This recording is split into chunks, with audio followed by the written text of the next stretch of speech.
Bienvenidos a la segunda parte de mi video dedicado a la escritora Juliana Ramírez. Si por alguna razón no han visto la primera parte, no sé por qué no la han visto, vayan y la ven ahora mismo, haciendo clic en esta tarjetica que los va a llevar allá. Es muy importante que vean esa primera parte antes de ver esta, porque es ahí donde leemos juntos el poema de ella que en esta parte vamos a analizar. Si ya vieron la primera parte, les agradezco muchísimo por estar acá conmigo acompañándome otra vez. Les cuento muy honestamente que el análisis que nos espera es un análisis que disfruté mucho y que de verdad espero que aporte, aunque sea un poquito, al entendimiento de eso a lo que llamamos ser millennial. Así que una vez más, muchísimas gracias por estar aquí. Empecemos.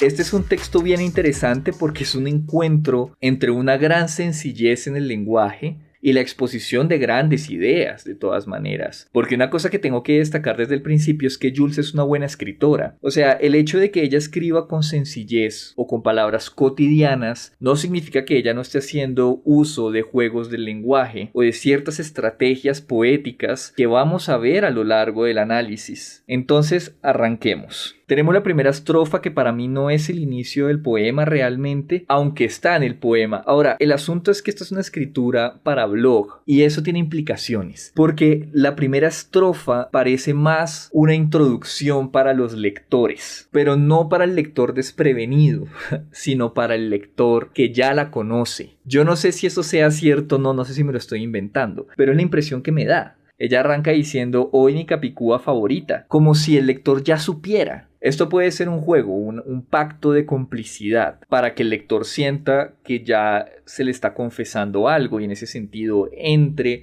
con más facilidad en el territorio de las emociones de la autora. Pero a mí de todas maneras me sigue pareciendo que esto es más bien un prólogo. Nos sitúa temporalmente diciéndonos que estamos en el solsticio de invierno. Ahora sí, lo que yo creo que es el inicio del poema. Este verso para mí es muy poderoso, porque arrancamos diciendo, el invierno tejiendo su red en mi cabeza. El invierno es una de esas figuras que ya adquieren un sentido propio en lo poético. Una de esas metáforas que de tantas veces que se han usado, ya se han elevado por sí solas a un territorio poético. Eso ocurre con otras palabras como éter, para referirse al cielo. Ya nadie dice éter, pero cuando uno lee éter en un poema, sabe que aunque ya no es un concepto aceptado socialmente, sí sigue siendo un concepto poético. También con otras palabras como nemoroso, que hace referencia a los bosques. Invierno es una palabra de uso cotidiano, por supuesto, y todos entendemos que el invierno es una estación. Pero lo cierto es que lo invernal tiene connotaciones en la tradición poética, que tienen que ver con la nostalgia, con el fin de los días, con la muerte, por ejemplo. Y quizás Jules simplemente está hablando aquí de que es invierno, ya no lo mencionó antes, que estamos en solsticio de invierno, pero para mí es importante que insista en el invierno, porque además está tejiendo su red en su cabeza. Es decir, el invierno tiene aquí una personalidad, es un actor que como teje, entonces sí está cargado de significado. Puede estar tejiendo soledad. Arrancamos con un verso que se está alimentando de la tradición poética, pero luego ¡pum! Y mis medias mintiéndole a mis dedos. Es súper divertido, es tremendo este pedacito, porque es el encuentro de dos grandes situaciones escriturales, no sé cómo decirle, dos grandes momentos poéticos, la tradición con el invierno y luego la simpleza de referirse a las medias también como actrices, porque las medias están mintiéndole a los dedos. Entonces este verso nos está situando en ese encuentro, que de hecho no es ni siquiera un choque, es una convivencia. Y para mí eso habla de un cierto movimiento en la tradición poética, porque están dialogando dos situaciones históricas. Y como les decía al principio, eso nos sitúa a nosotros en un momento histórico también. Estamos en uno de esos momentos que son transiciones entre viejas tradiciones ya instituidas, dando el paso a nuevas sensibilidades, en este caso mucho más pequeñas, digamos, mucho más individuales. Luego pasamos a no sabía cómo volver a estos lunes. Llevo días, meses, horas enfrascadas en eternidades mirando el techo. Aquí se desploma como una cascada la cotidianidad. Aquí arrancamos en caída libre hacia el territorio de nuestra habitación. Porque ella está tendida en la cama mirando el techo y es lunes. No, sabemos por la introducción que es de noche, pero en este momento nos está diciendo que no sabía cómo volver al lunes. Está en ese momento que todos sabemos que es comenzar la semana otra vez. Ahora, como estamos leyendo un poema, probablemente este significado rebasa la pura sensación de ser un nuevo lunes en el trabajo. Quizás nos está hablando también de la desidia, que significa iniciar un nuevo proceso, tal vez un nuevo invierno, una nueva etapa de soledad, o por lo menos un nuevo escenario de melancolía, que empieza una vez más, como todas las semanas vuelven a empezar los lunes. Especialmente si hace frío, ¿no? Y no está en las cobijas y no se quiere parar a trabajar. ¿Por qué tenemos que trabajar tanto? No lo sabemos. Solo Dios lo sabe. El punto es que, como ya les mencionaba, el poema está jugando todo el tiempo entre la grandeza y la sencillez. Sin embargo, ese juego es un juego de ideas y no de forma, porque estamos en la época del verso libre, que realmente no es tan antiguo. Este poema puede tener un ritmo, pero no se apega estrictamente a la métrica. Aunque esté jugando con el lenguaje, no lo está haciendo de forma tradicional, lo está haciendo en los términos contemporáneos. Entonces el diálogo con la tradición es más de referencias y de ideas, de imágenes y de conceptos, que de la manera en la que está escrito el texto. Ya estamos situados entonces en el escenario. La persona que nos va a hablar de aquí en adelante es una voz que está tendida en su cama mirando el techo un 21 de diciembre a las 9:12 de la noche en pleno invierno.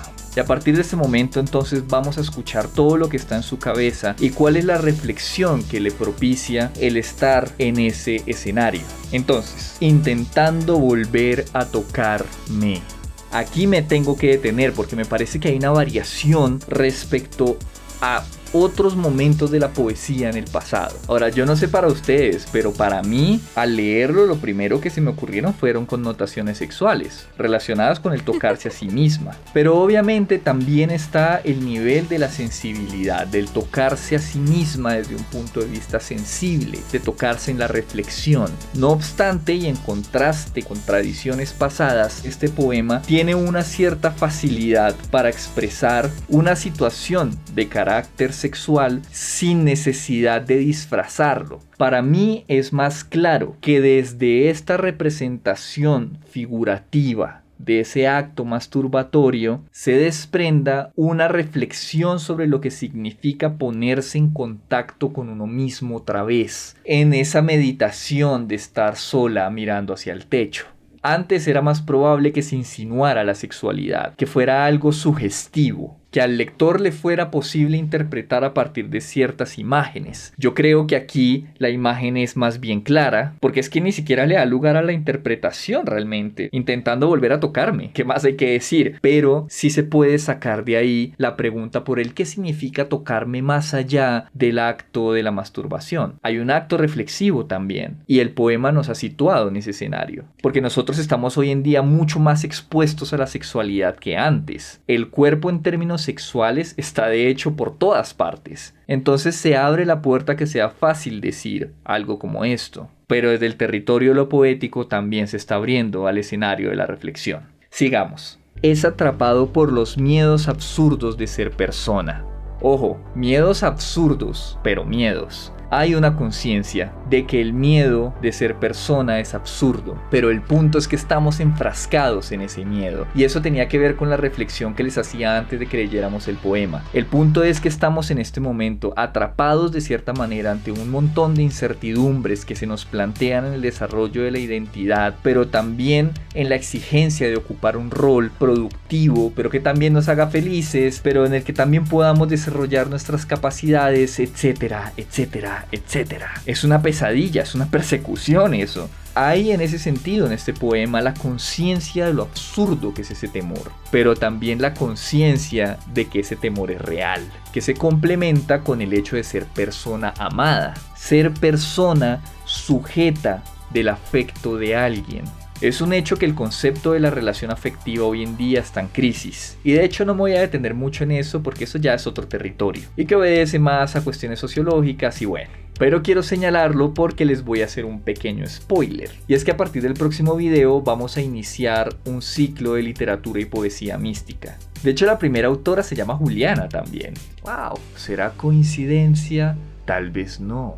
Y señalo ese spoiler porque acá también hay una ruptura con otras tradiciones poéticas. Cuando Jules está diciendo que es sujeta del afecto de alguien, ese alguien es una persona que no se nombra porque es cualquier persona, digamos. Es decir, es el temor que aparece cuando cualquier persona dirige su afecto hacia nosotros. ¿Me merezco ese afecto?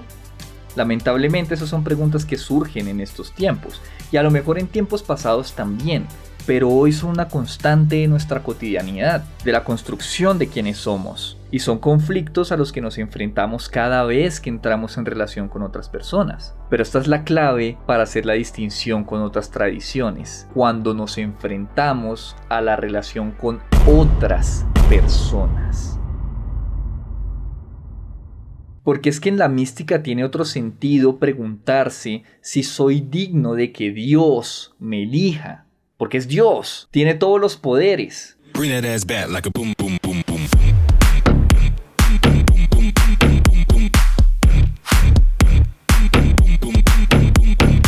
Puede elegir cualquier cosa, puede crear lo que sea, no tiene límites. Y yo, que por ser un simple mortal no poseo cualidades que me pongan por encima de los demás mortales, no sé si merezca que un Dios se fije en mí. Pero en este caso estamos hablando de otra persona. Así que esa pregunta por lo divino de repente cae al territorio de lo cotidiano. Y eso es una ruptura interesantísima, porque habría que preguntarse por qué estamos situando la mirada del otro y el afecto del otro a un nivel que antes se ponía al nivel de la mirada de Dios. Bueno, psicoanalistas, ahí les dejo esa duda, porque a mí me parece bien interesante que la vulnerabilidad ante la existencia ha caído de repente y se ha situado en el escenario de la cotidianidad. Tal vez nuestra alma se esté desnudando y por eso nos estamos obsesionando tanto con la idea de cubrirla, con objetos, con mercancías, con pieles, con títulos, con éxitos. Bueno, estamos solos, ¿no? Y la conciencia de esa soledad hace que el encuentro con los otros se vuelva un poquito aterrador. Pero entonces viene la respuesta millennial por excelencia. Así que hice una playlist. Es que es genial esta vaina. ¿Cuál es la respuesta? ¿Música? Apagas la luz, te pones los audífonos, le das play a la música y te pones a llorar.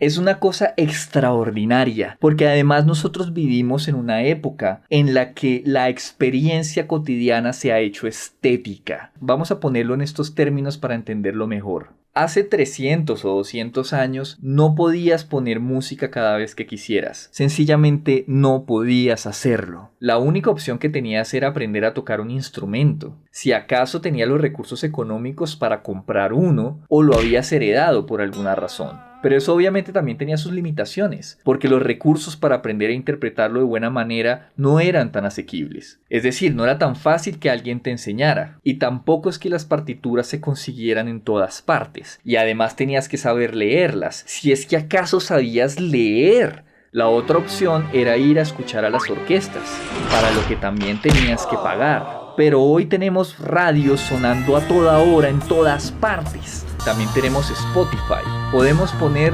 videos en YouTube. Tenemos música en nuestros celulares. En fin, el acceso a la música es mucho más fácil, infinitamente más fácil. Pero lo mismo ocurre también con otros tipos de expresiones, como el video, por ejemplo, que está en todos lados. Está la televisión, están los computadores, están los celulares, está el cine. Es que prácticamente hoy en día todo es audiovisual, en el sentido de la producción y la distribución de la información. Y eso necesariamente nos ha introducido en una experiencia vital de orden increíblemente estético. Sí es un hecho que esta es una de las épocas en donde más expuestos estamos a hacer una imagen audiovisual, pero una imagen que habita y cohabita y coexiste con otras imágenes y con otros escenarios también estéticos. Por eso es que es tan importante que en este verso se exponga de manera tan clara que la respuesta ante ese temor de ser uno con los otros y de recibir el afecto de los otros sea escuchar música. Da cuenta de nuestra época, da cuenta de esa opción, de esa posibilidad que no había antes. Definitivamente esto es una experiencia estética, lo es. Y por eso es que también nuestra generación es a veces tan adolescente, porque es que los adolescentes están en ese tránsito, en lo que significa construir su autoimagen, ese proceso de iniciar y madurar una imagen propia que se construye con la ropa, con la moda, con la música, con eso que significa portar todos los rasgos de una identidad propia que sea lo más clara posible.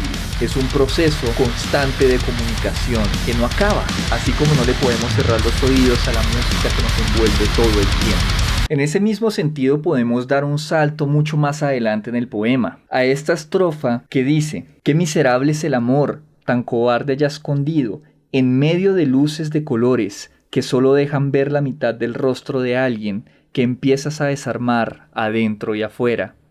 Esta estrofa me pareció a mí bien curiosa. Y creo que esta es una idea que no voy a poder desarrollar mucho porque todavía es una hipótesis de trabajo que tal vez vaya a tener que desarrollar con el tiempo con otros textos contemporáneos. Pero me parece interesante que a la hora de hablar sobre lo miserable que es el amor y el proceso de empezar a desarmar adentro y afuera a una persona, que dicho sea de paso, para mí es la descripción que Jules hace de lo que es el enamoramiento, empezar a desarmar adentro y afuera a otra persona. Y en ese proceso el amor está ya escondido, cobardemente, miserable. Pero lo que me parece interesante es el escenario en el que se describe este proceso, que es en medio de luces de colores que solo dejan ver la mitad del rostro. Y la razón por la cual me inquieta esta descripción es porque es absolutamente visual. Es decir, esta imagen la podemos ver. Y cuando digo que la podemos ver me refiero a que existen lugares en donde esto se puede ver físicamente, presencialmente sin ningún problema. Siendo todavía más claro, esto es una discoteca o un bar. O quizás nuestra casa, si es que tenemos ese tipo de luces. Pero en todo caso, esto se puede ver, esto es un fenómeno que hoy de manera física existe. Antes, si un poeta hablaba de luces de colores, seguramente tendría que estar haciendo referencia a un atardecer o un crepúsculo en todo caso, o simplemente tendría que estar hablando en términos metafóricos. El color en la luz era un territorio de los pintores, y casi que solamente de los pintores. Hoy en día es un territorio que es posible en la experiencia de la cotidianidad justamente. Esto es importante para mí por una sola razón, y es que lo metafórico, y vuelvo otra vez con este tema, está cayendo a la experiencia cotidiana, y no puedo dejar de decir esa palabra cotidiano. Está aquí en nuestra tierra, en nuestro territorio diario, en los lugares a los que vamos. Las experiencias estéticas como esta de las luces que antes podíamos ver en las películas o en los videoclips o en las pinturas, como ya decía antes, los podemos vivir hoy en un territorio tan común como es el de ir a bailar o ir a tomar algo. Bueno, ya no es tan común por la pandemia, ¿no? Pero bueno, que ha sido tan común en nuestro crecimiento y desarrollo, ojalá que vuelva pronto. En ese territorio tan común se desarrolla esta imagen poética. Esta estrofa entonces es más como una foto. Y creo que es importante decir una vez más que esto no ocurría antes. Wow, empezó a hacer bastante calor. Sigamos, mentiras, no sigamos, vamos a volvernos un poquito, porque más adelante, o bueno, más atrás, bueno, en algún punto del poema hay otro verso que también me encanta porque también es una respuesta muy propia de nuestra época. Y es que ella nos está diciendo: era como un temor en el cuerpo, algo que no quería sentir, y era aún más horrible porque lloraba de verdad, de verdad. Y aquí viene la respuesta. Pensé en cambiar de correo electrónico y empezar una nueva vida. Con solo cambiar de correo electrónico empieza una nueva vida. Es como cuando uno se siente muy mal y cierra Facebook, porque la vida está ahora también allá, y en muchas ocasiones está mucho más allá que aquí. Ahora, no sé si sea ya la misma cosa, ya no sé si tenga mucho sentido separar esos dos mundos. De todas maneras, como si eso tuviese más presencia que nuestra propia presencia física. Quizás porque en la presencia física podemos escondernos, mientras que en la presencia o en la identidad virtual, digamos, es mucho mucho más difícil hacer eso. Aunque uno no responda a los mensajes, la posibilidad de que te escriban está casi siempre abierta. Así que de alguna manera cerrar el correo electrónico o cambiarlo, porque ni siquiera cerrarlo del todo, es cambiarlo, es una forma de decir que esta vida termina acá y empieza otra. ¿No? Es que es bien interesante. Ya ni siquiera hay que mudarse, ¿no? Ni siquiera hay que cambiarse de casa o de ciudad o de país. Simplemente cierras tu correo electrónico.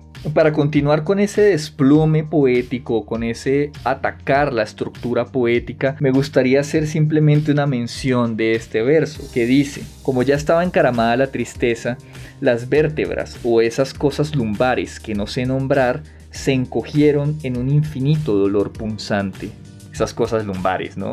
No sé el nombre y ya no me importa el nombre. Aquí hay otro ejercicio también del poeta, porque si ustedes recuerdan el video que hice sobre Felipe Bon, hablábamos sobre el hecho de que el poeta trata de traer al papel el nombre de aquello que todavía no lo tiene.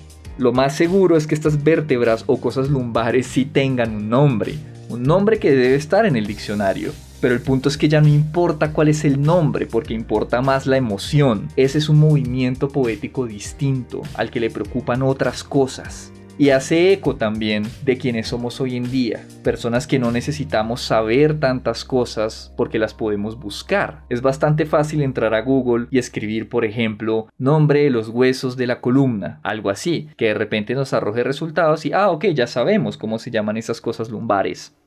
Lo importante es que, sea como sea que se llamen, se encogieron en un infinito dolor punzante. Bueno, este poema es un poquito largo y por eso no me puedo detener en todos los detalles que quisiera, pero voy a decir solo un par de cosas más. Y empieza en esta sucesión de versos. Y todas las respuestas ilógicas las encuentro en todas esas personas que me encuentro en los libros sobre accidentes en los que la mejor forma de abandonarse es un infarto fulminante. O en la calle de otra ciudad donde te desconectas de ti y te vas con otra. O en las cartas perdidas, esas que nos entregan, esas que llegan tarde. O en los cuentos melancólicos que cantan las canciones. O en las crónicas de escritoras muertas hablando de la labor de pensar, pensar, pensar, pensar. Y así todos terminan hablando de poner el arte a favor del desamor. Y así la historia negada podría existir. Así el día más bonito tiene nombre: reconocer.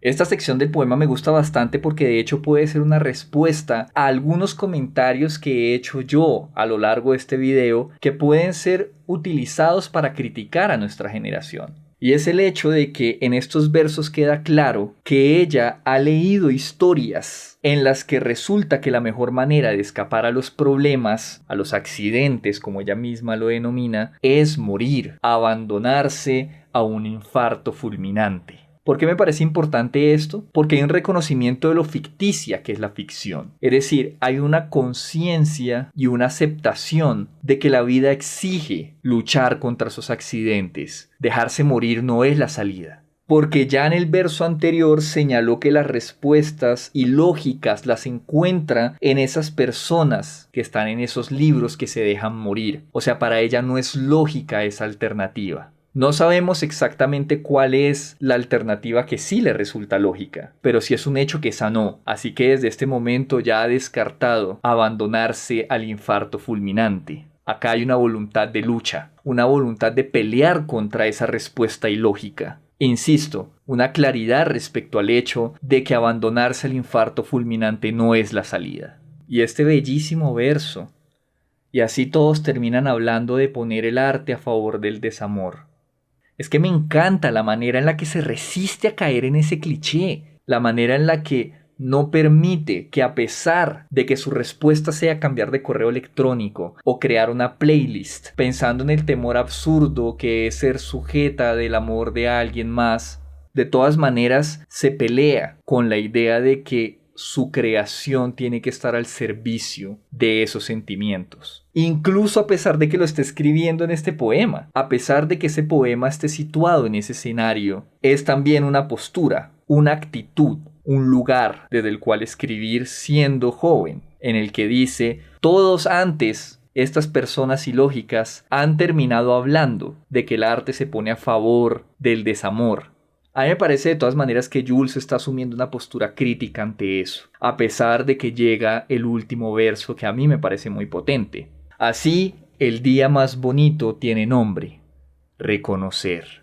Reconocer qué exactamente no sé. Pero para mí es mucho más potente asumir que este verso se vuelve un comentario sobre todo el poema hacia arriba. Como si de repente apareciera la conciencia de quién es este personaje que escribe. Y cuando digo de quién es, también quiero decir de en dónde está situado. Me parece a mí entonces que Jules está dejando muy claro, de manera crítica además, en este último verso, pero de hecho en esta última palabra, que sabe quién es y dónde se encuentra. A mí me parece brutal eso, realmente admirable. Francamente espero, quizás de una manera un poquito pretenciosa o tal vez un poquito ingenua, que este poema y el análisis que les presento, además del resto de la obra de Jules, que obviamente los invito a que conozcan cada vez más, nos ayude a entender ese sentir en el que nos situamos como individuos en estos tiempos, no solo para mi generación y las generaciones que vienen, sino también para las generaciones pasadas que comparten con nosotros esta época. Aunque nuestros valores fueran unos en el pasado, el encontrarnos con la construcción y la exposición de nuevos valores también nos va cambiando a nosotros y hace que adquiramos valores nuevos. Así que espero que se hayan logrado sentir identificados con la escritura de Juliana Ramírez, Clem Sin Oxígeno, Jules Anyways, Jules, como le quieran llamar, ella y todas sus versiones, y que hayan encontrado un poco de ustedes mismos en esa escritura cotidiana, en esa escritura de lo cotidiano.